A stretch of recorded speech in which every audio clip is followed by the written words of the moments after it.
السلام علیکم ورحمۃ اللہ وبرکاتہ۔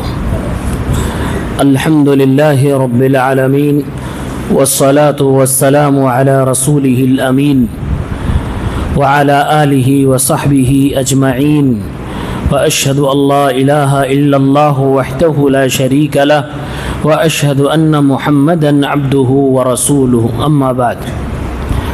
حاضرین مجلس، اسلامی بھائیوں، نوجوان ساتھیوں، عزیز بچوں،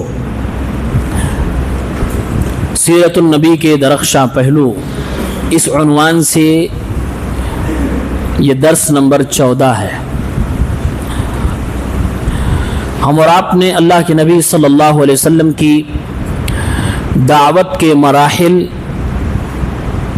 کو کل سنا تھا۔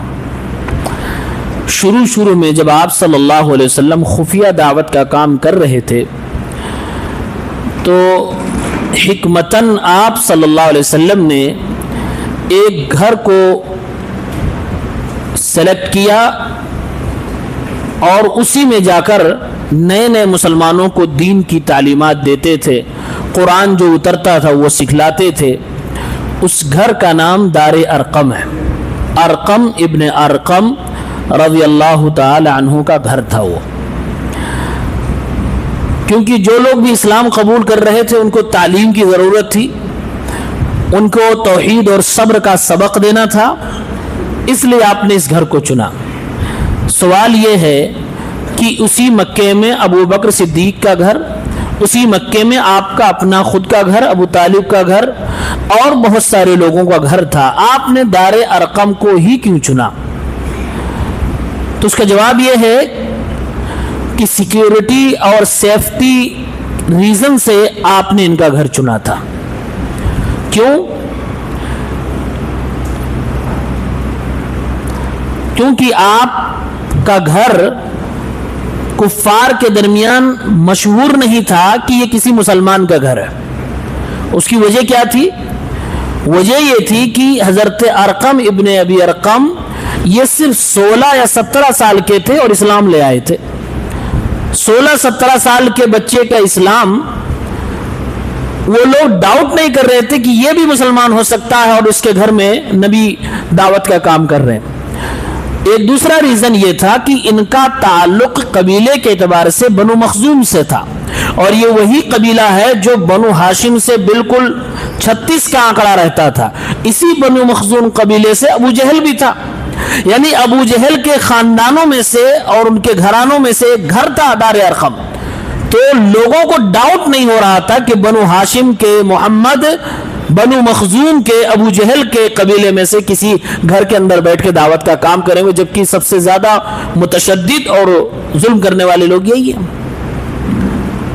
اور ایک اور ریزن یہ تھا کہ آپ کا گھر جو آج صفا پہاڑی ہے، صفا پہاڑی کے بالکل دامن میں تھا، اور یہ وہ جگہ تھی کہ اس زمانے میں بھی یہاں بہت زحمہ ہوتا تھا، بہت بھیڑ ہوتی تھی، اور وہاں سے دور تک راستہ دکھائی دیتا تھا کہ کوئی آ رہا ہے، اس طرف تو راستہ دکھائی دکھ رہا کہ فلاں صاحب آ رہے ہیں، اور بھیڑ ہونے کی وجہ سے اللہ کے نبی اور صحابہ آتے اور جاتے رہتے تھے۔ کفار کو جلدی ڈاؤٹ اور پتہ نہیں چلتا تھا کہ یہاں کچھ مسلمان بیٹھے ہوں، تو اس گھر میں دین کی دعوت کا کام چلنے لگا۔ یہاں تک کہ جب آپ صلی اللہ علیہ وسلم نے اعلان کیا اور اعلانیہ دعوت دینی شروع کی، لوگوں نے ستانا شروع کیا، جس کا تذکرہ ہم اور آپ نے کل دیکھا۔ اتنا ستایا کہ مشکل ہو گیا مکہ میں رہ کر اپنی توحید کو بچانا۔ تو حالات کے پیش نظر ہمارے نبی صلی اللہ علیہ وسلم نے اجازت دی اور کہا، اے مسلمانوں، حبشہ میں ایک بادشاہ ہے جس کا نام نجاشی ہے، اصحمہ نجاشی۔ وہ ہے تو نصرانی، لیکن وہ ایسا بادشاہ ہے کہ اس کی نگرانی میں، اس کی ملکیت میں، اس کی حکومت میں جو بھی رہتا ہے اس پر ظلم نہیں کیا جاتا ہے۔ وہ اپنے جنتا کی سرکشا کا کام اچھے طریقے سے کرتا ہے، لہٰذا تم میں سے جو شخص اپنے دین کی حفاظت کے لیے مکہ چھوڑ کے جانا چاہتا ہے، ہجرت کرنا چاہتا ہے، وہ حبشہ چلا جائے۔ آپ نے پرمیشن دے دی۔ اب صحابہ کرام نے حبشہ ہجرت کرنا شروع کر دیا۔ یہ ہجرت 2 بار ہوئی، پہلی بار کو ہجرت حبشہ اولا کہتے ہیں، دوسری بار کو ہجرت حبشہ ثانیہ کہتے ہیں۔ پہلی بار میں قریب 12 یا 11 مرد تھے اور 4 عورتیں تھیں. 11 یا 12 مرد اور 4 عورتیں تھیں. اس میں حضرت عثمان رضی اللہ تعالیٰ عنہ اللہ کے نبی کی بیٹی حضرت رقیہ کے ساتھ تھے. یہ بھی ہجرت پہ نکل گئے. یہ سن 5 نبوت کی بات ہے، یعنی نبی بننے کے 5ویں سال یہ کنڈیشن آ گئی کہ مکے میں رہنا بڑا مشکل ہو گیا. ہجرت کہتے کسے ہیں؟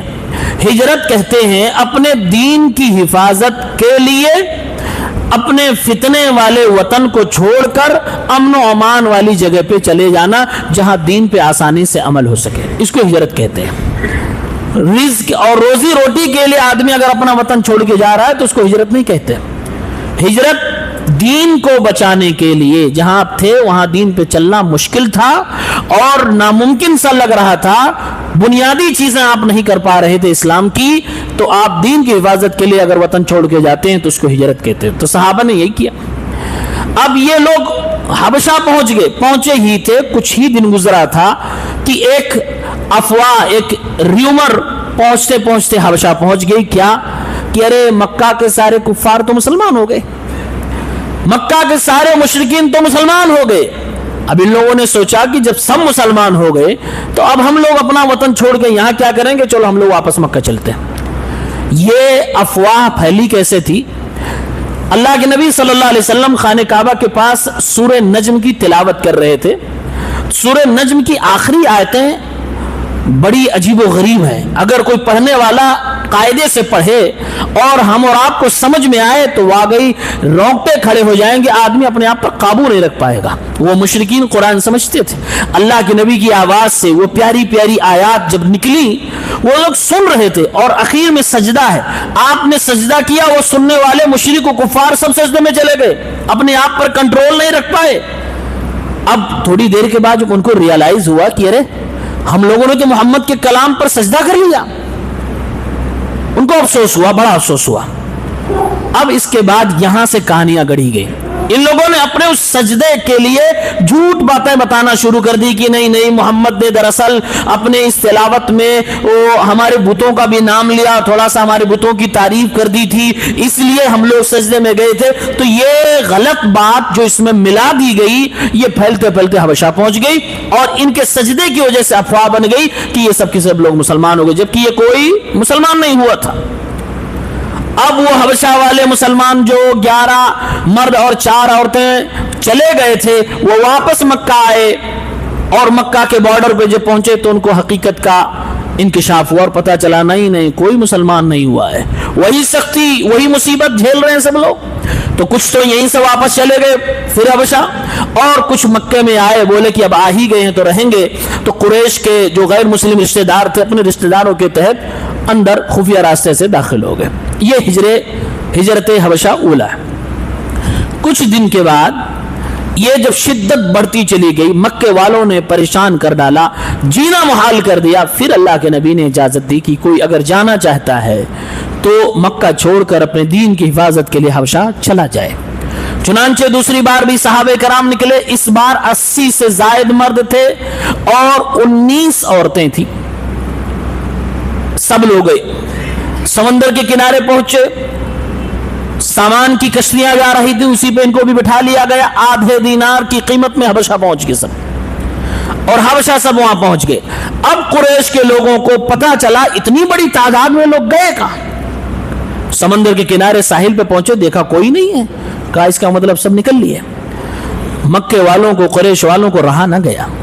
ان لوگوں نے کہا ان کا تعاقب کیا جائے، پیچھا کیا جائے، ان کو بلا کے لایا جائے، ہم ان کو چھوڑنے والے نہیں ہیں. چنانچہ میٹنگ ہوئی. میٹنگ میں طے پایا گیا 2 سخت لوگوں کو، سخت ہوشیار ذہین ترین لوگوں کو یہاں سے بھیجا جائے حبشہ، اور حبشہ کے بادشاہ سے بات کریں، بات کر کے ان سارے لوگوں کو واپس لایا جائے، پھر ہم ان لوگوں کے ساتھ جو کرنا ہوگا کریں گے. حدیث کے الفاظ ہیں رجلین جلدین، سخت مزاج 2 لوگوں کو تیار کیا گیا. عبداللہ ابن ابی ربیعہ، عمرو ابن العاص. یہ مکہ کے سردار، انتہائی ذہین، بالکل چالاک، بات کرنے میں بالکل ماہر، اپنی بات منوانے میں بڑی مہارت تھی ان کو. ان کو خوب تحفے تحائف مکہ کی قیمتی چیزیں دی گئی، کہا لے کے جاؤ اور پوری پلاننگ کے ساتھ کام کرنا۔ پلاننگ کیا تھی؟ کہا حبشہ پہنچنا تو حبشہ کے درباریوں کو، منسٹروں کو پہلے رشوت دینا، یہ تحفے ان کو دینا، یہ رشوت تھی، اور حبشہ کے بادشاہ کو بھی رشوت دینا، رشوت دینے کے بعد پھر اپنی بات رکھنا، ہو سکتا ہے مان لیا جائے۔ چنانچہ یہ دونوں گئے۔ مسند احمد 1740 نمبر پہ حسن درجے کی روایت ہے، ام سلمہ جو حبشہ ہجرت کرنے والی میں سے تھیں، وہ پوری روایت بیان کرتے ہوئے کہتی ہیں یہ دونوں پہنچے اور بادشاہ کے سامنے پورا سب کچھ دینے کے بعد اب کہنے لگے انہو قد صبا الی بلد الملک منا غلمان صفہا، بادشاہ صاحب مکہ سے کچھ چھوٹے چھوٹے کم دماغ لوگ چھوڑ کے چلے آئے آپ کے ہاں۔ دیکھ رہے ہیں الفاظ دیکھیے، چھوٹے چھوٹے کم دماغ لوگ پاگل ٹائپ ہیں، وہ چھوڑ کر آپ کے شہر آ گئے، آپ کے ملک میں آ گئے۔ فارقوا دین قومہم، ان لوگوں نے اپنا دین دھرم، اپنے قوم کا، اپنے باپ دادا کا دین چھوڑ دیا ہے۔ وَلَمْ يَدْخُلُوا فِي دِينِكُمْ، تعجب کی بات یہ ہے کہ انہوں نے آپ کے دین کو بھی نہیں اپنایا، آپ نصرانی، وہ نصرانی بھی نہیں ہوئے۔ وَجَاءُوا بِدِينٍ مُبْتَدَعٍ، ان لوگوں نے ایک نیا دین گڑھ لیا ہے، لا نعرف نحن ولا انتم، اس دین کے بارے میں نہ آپ کو پتا ہے نہ ہمیں پتا، نیا دین لے کے آئے، واپس کر دیجئے۔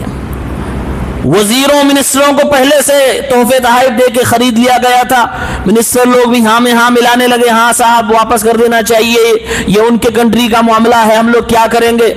بادشاہ نے کہا نہیں، چونکہ وہ انصاف پسند تھا، کہا نہیں، یہ جو ہمارے ملک میں آئے ان کو بلایا جائے، ایک بار ان کی بھی میں سن لوں، جو تم لوگ بیان کرو۔ یہ نہیں چاہتے تھے کہ ان کو بلایا جائے، لیکن بادشاہ نے کہا نہیں، بلایا جائے۔ سامنے حاضر کیا گیا، اب صحابہ کرام نے میٹنگ کی اور کہا ہم وہی کہیں گے جو ہمیں سکھایا گیا ہے، جو نبی نے بتایا ہے، ذرہ برابر اپنی جان اور مال کی حفاظت کے لیے جھوٹ نہیں بولیں گے۔ چنانچہ بادشاہ کے سامنے آئے، سارے صحابہ نے حضرت جعفر ابن ابی طالب رضی اللہ تعالیٰ عنہ کو اپنا خطیب چن لیا، اسلام کے پہلے خطیب جعفر رضی اللہ تعالیٰ عنہ، وہ نمائندے بن گئے، بادشاہ کے سامنے کھڑے ہو گئے۔ بادشاہ نے کہا یہ لوگ آئے ہیں تم لوگوں کو لینے کے لیے اور ایسی ایسی بات کہہ رہے ہیں، تم کہنا چاہتے ہو کچھ؟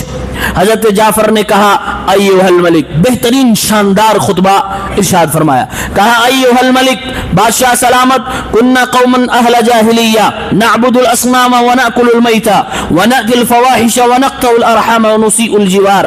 بادشاہ سلام، ہم لوگ جاہلیت کی زندگی مکے میں گزار رہے تھے، بتوں کی عبادت کر رہے تھے، مردار تک ہم لوگ کھا جاتے تھے، بے حیائی ہمارے ہاں چرم سیما پہ تھی، رشتہ داریاں توڑی جا رہی تھی، پڑوسیوں کو ستایا جا رہا تھا، معاملہ یہاں تک پہنچ چکا تھا یأکل القوی منا الضعیف، ہم میں جو کمزور ہوتا اس کو کھا لیا جاتا تھا، اس کو برباد و تہس نہس کر دیا جاتا۔ اسی حالت میں تھے، ایسے ہماری جاہلیت کی زندگی گزر رہی تھی، حتی بعث اللہ الینا رسولا منا، یہاں تک کہ اللہ تعالیٰ نے ہمیں میں سے ایک رسول کو ہمارے درمیان بھیج دیا، نعرف نسبہ وصدقہ وامانتہ وعفافہ، ہم اس آدمی کے نسب کو بھی جانتے ہیں، اس کی سچائی کو بھی جانتے ہیں، اس کی امانت داری کو بھی جانتے ہیں، اس کی پاک دامنی کو بھی جانتے ہیں۔ فدعانا الی اللہ لنوحدہ ونعبدہ ونخلع ما كنا نعبد نحن وآباؤنا من دونہ من الحجارۃ والاوثان، اس نبی نے ہم لوگوں کو بت پرستی سے بچانے کی کوشش کی اور توحید کی دعوت دی اور کہا یہ جو پتھروں کی اور اللہ کو چھوڑ کر دیگر معبودوں کی عبادت کر رہے ہو یہ سب چھوڑ دو۔ وَأَمَرَنَا بِصِدْقِ الْحَدِيثِ وَأَدَاءِ الْأَمَانَةِ، سچ بولنے کی تعلیم دی، امانت ادا کرنے کی تعلیم دی، وَصِلَةِ الرَّحْمِ وَحُسْنِ الْجِوَارِ، رشتہ داریاں نبھانے کی تعلیم دی اور پڑوسیوں کے ساتھ اچھا ویوہار کرنے کی تعلیم دی، وَالْكَفِّ عَنِ الْمَحَارِمِ وَالدِّمَاءِ، اور حرام چیزوں سے اپنے آپ کو روک لو، یہ بات کہی، یہاں تک کہ خون خرابے سے ہم لوگوں کو، لڑائی جھگڑے سے روکا، وَنَهَانَا عَنِ الْفَوَاحِشِ وَقَوْلِ الزُّورِ، منع کیا کہ ہم بے حیائی کے کام کریں اور ہم لوگوں کو جھوٹ بولنے سے روکا اور یتیموں کے مال کھانے سے روکا، پاکیزہ عورتوں پہ الزام لگانے سے روکا اور ہمیں اللہ کی عبادت کی انہوں نے تعلیم تعلیم دی, ہم لوگوں کو انہوں نے نماز کی تعلیم دی, زکوٰۃ اور روزے کی تعلیم دی, بہت ساری چیزیں حضرت جعفر ابن ابی طالب خطیب اسلام نے بیان کی, پورا شجرہ بیان کر دیا, اسلام کی تعلیمات کو سامنے کھول کر رکھ دیا. کہا بادشاہ سلامت یہ اصلی بات ہے, فصدقناہ وآمنا بہ, ہم نے اپنے اس نبی کی بات کو مان لیا, ایمان لے آئے, واتبعناہ علی ما جاء بہ, اور ہم ان کے پیروکار بن گئے, ہم ان کے امتی بن گئے, ان کی تائید کرنے لگے. یہ جو لوگ مجھے لینے کے لیے آئے ہیں, ہمیں لینے کے لیے آئے ہیں, یہ چاہتے تھے کہ ہم دوبارہ سے وہی گندگی میں چلے جائیں جہاں سے نکل کے آئے تھے. ہم لوگوں نے ان کی بات نہ مانی تو انہوں نے ہمیں مارنا شروع کیا, ہمیں خوب ستایا, ہمیں دین سے پھیرنے کی پوری کوشش کر لی, ہم نے کئی لوگوں کو قتل کر ڈالا, بہت ذلیل رسوا کیا. تب جا کے میرے نبی نے اجازت دی کہ اپنے دین کی حفاظت کے لیے آپ کے ملک میں آ جائیں, آپ کے پاس ہم لوگ آئے ہیں. سلامتی ہمارے نبی نے کہی ہے کہ یہاں انصاف ہوتا ہے, ہم نے دوسروں کو چھوڑ کر آپ کا ملک چنا ہے, اب آپ جو فیصلہ کرنا چاہتے ہیں کر دیجئے, اگر واپس کرنا چاہتے ہیں واپس کر دیجئے, ورنہ ہم لوگ تو اپنے نبی کے کہنے پہ آپ کے ملک میں آئے. تقریر سماپت ہوئی. اس کے بعد بادشاہ نے کہا اچھا ٹھیک ہے, جس نبی کی بات تم کر رہے ہو, کہہ رہے ہو کہ اس کے اوپر قرآن اترتا تھا, تو اس نبی نے اگر کچھ قرآن کی بات بتلائی ہو تو کچھ پڑھ کے سناؤ. چنانچہ حضرت جعفر ابن ابی طالب نے سورہ مریم کی تلاوت کی. سورہ مریم وہ سورت ہے جس میں عیسائیوں کے عیسیٰ علیہ السلام حضرت مریم کا بہت تفصیلی تذکرہ ہے, جس میں حضرت مریم کی پاکیزگی کا بیان ہے, عیسیٰ علیہ السلام کے بارے میں صحیح عقیدے کا بیان ہے. چنانچہ جب حضرت جعفر نے اپنی بہترین خوبصورت آواز میں قرآن کریم کی تلاوت کی, حدیث کے الفاظ ہیں, ام سلمہ رضی اللہ تعالیٰ عنہ بیان کرتی ہے, بادشاہ نجاشی قرآن کی تلاوت سنتا جاتا, روتا جاتا, اتنا رویا کہ آنکھ سے آنسو نکل کے داڑھیاں اس کی بھیگ گئیں. اس کے جو پادری کتاب لے کر بیٹھے تھے, انجیل لے کر بیٹھے تھے, وہ بھی اتنا روئے کہ ان کے آنسو کتابوں پہ گرنے لگے. اور بادشاہ نے کہا جب یہ قرآن کی تلاوت سنی تو کہا ان ھذا والذی جاء بہ موسیٰ لیخرج من مشکاۃ واحدہ, یہ جو تم نے پڑھا ہے اور جو موسیٰ لے کر آئے تھے, مجھے یقین ہے کہ یہ ایک ہی جگہ سے آیا ہے, ان کا بھیجنے والا اتارنے والا ایک ہے.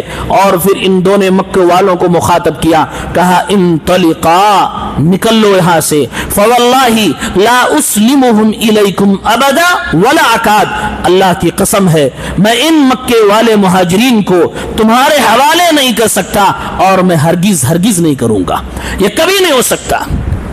مجلس ختم ہو گئی. اس کے بعد سب لوگ اپنی اپنی جگہ پہ چلے گئے. اب یہ دونوں ابھی واپس مکہ نہیں ہوئے. کہا ایک کوشش اور کرتے ہیں.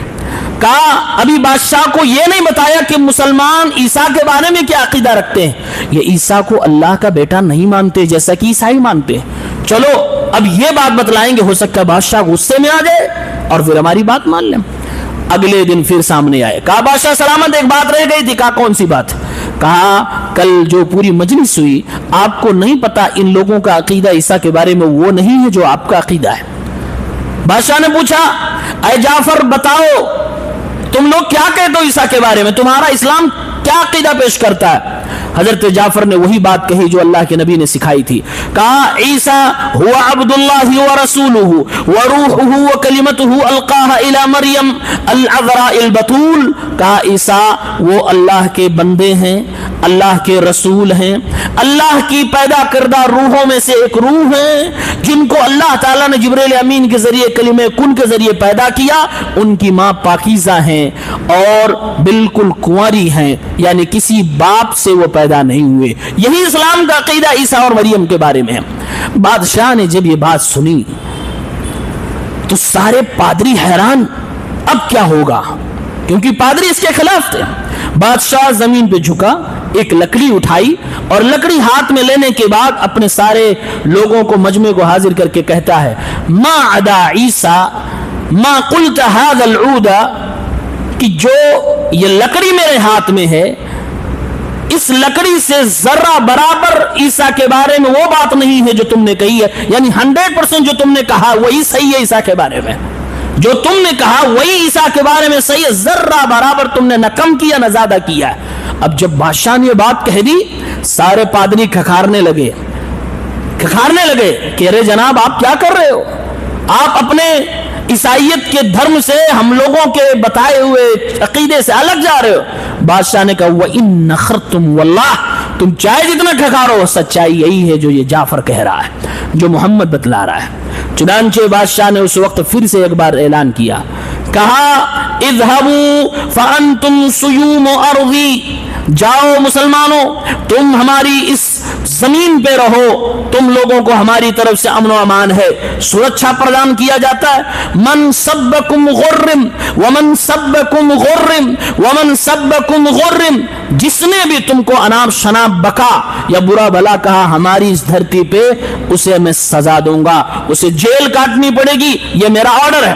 کہا فما احب ان لی دبرا ذهبا وانی آذیت رجلا منکم، اگر مجھے سونا بھر کے پہاڑ دے دیا جائے اور کہا جائے یہ مکے سے آئے ہوئے محمد کے دیوانوں میں سے کسی ایک دیوانے کو سزا دے دو تو میں پہاڑ سونے کا ٹھکرا دوں گا، تم میں سے کسی ایک آدمی کو بھی تکلیف نہیں دوں گا۔ اور اپنے آدمیوں سے آرڈر کیا، کہا یہ جو تحفے لے کے آئے مکہ کے دو لوگ، سارے تحفے واپس کرو، کوئی تحفہ نہیں چاہیے۔ کہا تم لوگ بھی واپس کرو، سارے رشوت واپس کر دے۔ کہا اللہ تعالیٰ نے مجھے جو حکومت دلائی ہے یہ کسی رشوت کی بنیاد پہ نہیں، تو میں اللہ کے بندوں کی حفاظت کے لیے، میں اللہ کے بندوں کے لیے ان کو ستانے کے لیے رشوت نہیں لے سکتا۔ لہذا بادشاہ نے دو ٹوک فیصلہ کر دیا، یہ دونوں کے دونوں بالکل اپنے کام میں ناکام ہوئے اور شرمندگی کے ساتھ مکہ واپس آ گئے۔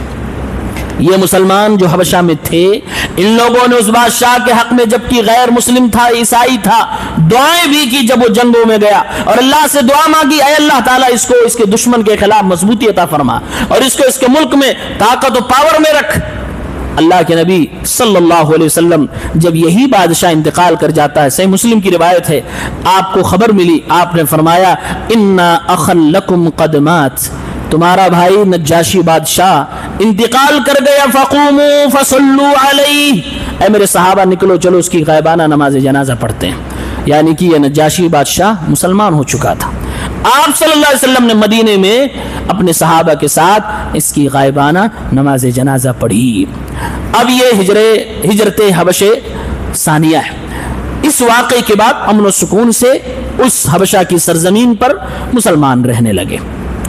جب اللہ کے نبی نے مکہ چھوڑ کر مدینہ ہجرت فرمائی تو ان میں سے 33 آدمی اور 8 عورتیں مدینہ چلے آئے کہ اللہ کے نبی چلے گئے مدینہ تو ہم لوگ بھی اب مدینہ ہی چلتے ہیں، اور باقی جو بچ گئے تھے غزوہ خیبر کے بعد حضرت جعفر کی قیادت میں سب کے سب لوگ پھر مدینہ آ گئے۔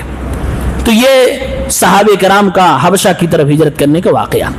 اب نبی صلی اللہ علیہ وسلم کو نبی بنے ہوئے 6-7 سال ہو گئے۔ اللہ رب العالمین نے مکے کے 2 بہادروں کو اسلام کی توفیق عنایت فرما دی۔ وہ 2 بہادر کون؟ ایک حضرت حمزہ اسد اللہ و اسد رسولی، اللہ کے شیر اور اللہ کے نبی کے شیر، حمزہ رضی اللہ تعالیٰ عنہ۔ ان کے اسلام لانے کے واقعے میں بیان کیا جاتا ہے جس کی سندیں اکثر تو ضعیف ہیں، لیکن علامہ البانی نے تمام سندوں کو اکٹھا کر کے اس کو حسن لغیری کہا، سلسلہ صحیحہ میں اس کو نقل کیا ہے۔ کہتے ہیں کہ ابو جہل نے اللہ کے نبی صلی اللہ علیہ وسلم کو خانہ کعبہ کے آس پاس میں کچھ برا بھلا کہا، ڈانٹا ڈپٹا اور ہاتھ اٹھانے کی بھی کوشش کی۔ ایک لونڈی تھی وہ دیکھ رہی تھی، اس نے جا کر حضرت حمزہ سے کہا، ابھی یہ مسلمان نہیں ہوئے تھے، حمزہ سے کہا تم یہاں خاموش بیٹھے ہو، آپ کے بھتیجے محمد کو ابو جہل ڈانٹ رہا ہے، مار رہا ہے، ذلیل کر رہا ہے خانہ کعبہ کے صحن میں۔ ان کو غیرت آئی، میرا بھتیجا میرے بھتیجے کو بے سہارا سمجھ رکھا ہے، یتیم ہونے کی وجہ سے ابو جہل ستایا جا، ساری چیزیں پہلے سے ان کو معلوم تھی، لیکن جب لونڈی نے کہی ان کی غیرت اس وقت جاگ گئی، شاید اللہ تعالیٰ کو ہدایت دینی تھی۔ بھاگے بھاگے آئے، ابو جہل کہاں ہے؟ ابو جہل کو ڈھونڈا اور ابو جہل کو ہاتھ میں جو ان کی لکڑی تھی اس سے مارا، اور اس کے بعد چہرے پہ بھی دھکا دیا، اور اس کے بعد کہنے لگے اتشتمہ وانا علی دینہ وانا اقول ما یقول، کیا تم حمزہ کے رہتے ہوئے محمد الرسول اللہ کو برا بھلا کہو گے؟ میں اسی کے دین پہ ہوں، چلو میں اعلان کرتا ہوں، میں وہی کہتا ہوں جو محمد کہتا ہے۔ چنانچہ انہوں نے اسلام کا اعلان فرما دیا۔ غیرت کی وجہ سے دوڑ کے آئے، اللہ نے سینے کو کھول دیا، اسلام کی رحمت، اسلام کا نور ان کے سینے سے چمکا، اور اللہ تبارک و تعالیٰ نے ان کو حمزہ رضی اللہ تعالیٰ عنہ کو اسد اللہ و اسد رسول ہی بنا دیا۔ ایک بہادر قسم کا انسان اسلام لے آیا، اس سے مسلمانوں کو مضبوطی ملی۔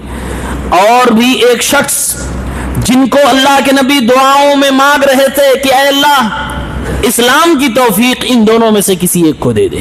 سنن ترمذی کی روایت 3681 صحیح حدیث، اللہ کے نبی دعا فرما رہے ہیں اللہم اعز الاسلام باحب هذین الرجلین الیک بابی جہل او عمر بن الخطاب۔ اے اللہ تبارک و تعالی، یہ دو لوگ مکے میں ہیں جن کی چلتی ہے، جو طاقتور ہے، جو اگر اسلام قبول کر لیں تو ہم کو مضبوطی ملے گی۔ اے اللہ ان میں سے جو تیرے نزدیک محبوب ہو، اچھا ہو، اس کو تو اسلام کی توفیق عنایت فرما کر مسلمانوں کو مضبوطی عطا فرما۔ ابو جہل، عمر، اے اللہ ان دونوں میں سے جو بہتر ہے اس کو اسلام کی توفیق دے دے۔ چنانچہ عمر ابن خطاب رضی اللہ تعالیٰ عنہ دھیرے دھیرے اسلام کے قریب آتے رہے، چپکے چپکے اللہ کے نبی کی تلاوت کو سننے لگے، دل میں تمنائیں جاگی۔ اللہ کے نبی خانہ کعبہ میں تلاوت کرتے، چھپ چھپ کے قرآن کی تلاوت کو سنتے تھے۔ دھیرے دھیرے کر کے ان کے سینے میں اسلام کی محبت جاگتی رہی، اور ایک دن آیا انہوں نے اپنے اسلام کا اعلان کیا۔ لوگوں سے پوچھا اے لوگوں بتاؤ ای قریش انقل للحدیث، اس مکے کی آبادی میں کون آدمی ہے جو سپر فاسٹ میڈیا کا کام کرتا ہے، جس کو اگر کوئی بات پتا چل جائے تو سب کو بہت جلدی بتلا دیتا ہے؟ لوگوں نے کہا جمیل ابن معمر، اس نام کا آدمی بالکل سپر فاسٹ میڈیا ہے۔ حضرت عمر اس کے پاس گئے، بولے میں اسلام لے آیا ہوں۔ اچھا اسلام لے آیا؟ بھاگا بھاگا وہ آدمی گیا، خانہ کعبہ کے پاس آس پاس لوگ رہا کرتے تھے، بازار بھی ادھر ہی آس پاس میں تھے، چیخ چیخ کے چلا چلا کے اعلان کر کے لوگوں سے کہا الا ان عمر قد صبا، لوگوں دھیان سے سنو سنو سنو سنو، خبر خبر۔ کیا ہوا؟ عمر بددین ہو گیا، عمر بددین ہو گیا۔ حضرت عمر پیچھے ہی گئے تھے، بولے کذب، جھوٹ بول رہا ہے، واللہ لقد اسلمت، بددین نہیں ہوا، میں اسلام قبول کیا ہوں۔ اب حضرت عمر کا اعلان کرنا تھا، سارے لوگ حضرت عمر پر ٹوٹ پڑے۔ عمر رضی اللہ تعالیٰ عنہ کا لوگوں نے پیچھا کیا، حضرت عمر اپنے گھر آ گئے۔ صحیح بخاری کی روایت ہے 3865، حضرت عبداللہ ابن عمر، حضرت عمر کے بیٹے کہتے ہیں میں اس وقت بہت چھوٹا تھا، میں اپنے گھر کی چھت پہ بیٹھا تھا، دروازہ میرے گھر کا بند تھا، دیکھا کہ مکہ کے لوگ بڑے بڑے سرداران قریش کفار دروازے پہ کھڑے، لوگ عمر کو تلاش رہے ہیں، مارنے کے لیے، سزا دینے کے لیے۔ جرأت کیسے ہوئی کہ تم نے کعبے میں جا کر اپنے اسلام کا اعلان کیا؟ مسلمان اتنا پاورفل ہو گیا۔ حضرت عمر کو ڈھونڈتے ہوئے دروازے پہ آئے۔ عبداللہ عمر کہتے ہیں میں چھت کے اوپر بیٹھا تھا، اتنے میں دیکھتا ہوں ایک آدمی بہترین سوٹ بوٹ پہن کر ریشمی لباس میں زیبتن آتا میرے گھر کے دروازے کے سامنے اور پوچھتا لوگوں کیا ہوا؟ لوگوں نے کہا یہ عمر بددین ہو گیا ہے، اس کو سبق سکھانے کے لیے ہم لوگ آئے ہیں۔ چنانچہ انہوں نے کہا قد سبع عمر فما ذاک، عمر اسلام لے آیا یا بددین ہو گیا تمہارے حساب سے؟ تو کیا ہوا پھر؟ تمہیں کیا پرابلم ہے؟ تمہیں کیا پریشانی ہے؟ اس آدمی کا اتنا روب و دبدبا تھا کہ اتنا کہنا تھا۔ عبداللہ ابن عمر رضی اللہ تعالیٰ عنہ فرماتے فرأیت الناس تصدعوا عنہ، اتنا اس نے بولا کیا تھا کہ سارے کے سارے لوگ اپنے اپنے راستے ہو گئے، بھاگ گئے سب لوگ۔ وہ کون تھے؟ آس ابن وائل۔ یہ اسلام نہیں لائے تھے لیکن اتنا دبدبا تھا مکے میں کہ اتنا کہنا تھا، سب لوگ اپنے گھر واپس ہو گئے۔ واقعی حضرت عمر کے اسلام لانے کے بعد اور کعبہ میں اعلان کے بعد مسلمانوں کو بڑا پاور ملا۔ عبداللہ ابن مسعود کہتے ہیں ما زلنا اعزة منذ اسلم عمر بن الخطاب، رواہ البخاری، کہ عمر ابن خطاب کے اسلام لانے کے بعد ہمیں جو عزت، جو طاقت، جو پاور محسوس ہوا ہے وہ اس سے پہلے نہیں تھا۔ اور جب تک حضرت عمر تھے ان کے بہادری سے، ان کے جذبہ اسلام سے، اسلامی غیرت سے دنیا کفار لرزتی تھی، کانپتی تھی۔ انہوں نے مجوس کے ایوانوں میں، آتش کدوں میں بھی آگ لگایا۔ اسی لیے آج تک حضرت عمر کی شخصیت تھے، جن لوگوں پر زد پڑی تھی سزائیں ملی تھیں. حضرت عمر نے جن لوگوں کو کیفر کردار تک پہنچایا تھا وہ آگ کے پجاری مجوسی آج تک ان سے جلتے ہیں. وہی جو بعد میں شیعہ بن گئے, رافضی بن گئے, آج تک حضرت عمر سے جل رہے ہیں, کیونکہ انہوں نے ان لوگوں کی پورا ڈنکا بجا دیا تھا. یہ حضرت عمر رضی اللہ عنہ کا تذکرہ ہے. حضرت عمر کے بارے میں آپ سوچ رہے ہوں گے اسلام لانے کا وہ واقعہ میں نے نہیں بتایا, اپنی بہن کے گھر گئے, بہنوں ہی سے بھیڑ گئے, یہ واقعہ صحیح سند سے ثابت نہیں ہے, اس لیے میں نے اس کو نہیں بتایا. صحیح سند سے حضرت عمر کے اسلام لانے کا وہ واقعہ جس میں بتایا جاتا کہ اپنی بہن کے گھر گئے, پھر بہنوں ہی کو مارا, بہن کو مارا, پھر بہن نے کہا کتے کی بوٹیاں نچوالے وغیرہ وغیرہ, آپ لوگ جو بہت سارا سن رکھے ہوں گے, وہ صحیح سند سے ثابت نہیں ہے. اس لیے علماء کرام نے اس روایت کو ضعیف کہا ہے, اس لیے اس کو حضرت عمر کے اسلام لانے کا ذریعہ ہم نہیں مانتے. کیا ذریعہ, کیا سبب تھا؟ قرآن کا سننا چپکے چپکے, اس سے دل کی دنیا بدلتی گئی, اور ایک دن اللہ تبارک و تعالیٰ نے ان کے دل کو کھول دیا, انہوں نے اعلان فرمایا. یہ سبب زیادہ مناسب ہے جو صحیح سندوں سے ثابت ہے. اللہ تعالیٰ ہم سب کو نیک عمل کی توفیق عنایت فرمائے, سورۃ النبی صلی اللہ علیہ وسلم کو سمجھنے کی اور اس کے مطابق زندگی گزارنے کی توفیق دے. سبحانک اللہم و بحمدک, اشہد ان لا الہ الا انت, استغفرک و اتوب